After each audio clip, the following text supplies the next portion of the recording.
in Damwoord op de Van Arendsma-straat. Dag mevrouw Bergsma.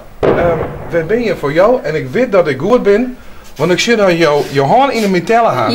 Ja. Wat is er gebeurd? Nou, een nijskouder. Een nijskouder? Ja, ik heb er een nije kom. Ja, de dokter zei fietsbel. Maar nee, fietsbel erin kregen. Nou, wij kregen een tip dat we hier wijzen moesten omdat je hem altijd elke keer oliebollen bakken. Ja, dat klopt. En maar van dit die hier... Van die net. Nee. Je bent je vallen, wat is er gebeurd? Nee, het is gewoon slijtage. Ja? Slijtage, ja. En hoe gaat het nou? Want je had een operatie, een zware operatie. Het gaat heel best. Ja? Ja. Het gaat heel best. Wanneer kun je doen wat je willen? Nou, ik denk nu 4 weken. En dan nog een paar weken, dan hoop ik dat ik wel wat meer doen kan. Ja. Maar ik heb goede thuiszorg.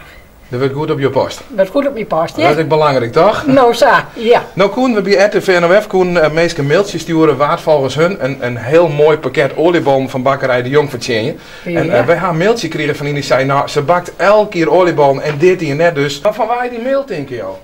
Ik denk van mijn oudste dochter. En die hiet? De boer. Checken. Ja, die had een mail. Die is daar wel vriend dus, die is wel zo. Ja, die doet zo wel. Oh, dat is leuk.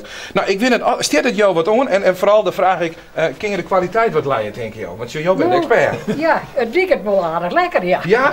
Ja. Wat is jouw favoriet? Wat zit er wat lekkers tussen?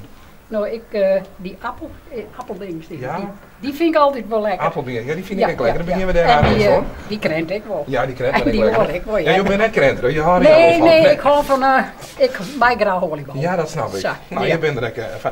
Namens Chicken en namens Bakkerij De Jong, ik wil hem jou graag oei aan, maar dat zeg ik nou net dan, een beetje flauw natuurlijk. Daar vragen we de huishoudelijke hulp dan, toch? Nou, zo dan.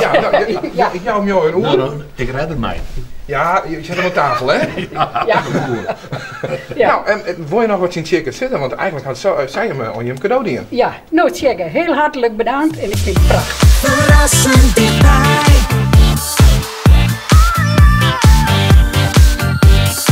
RTV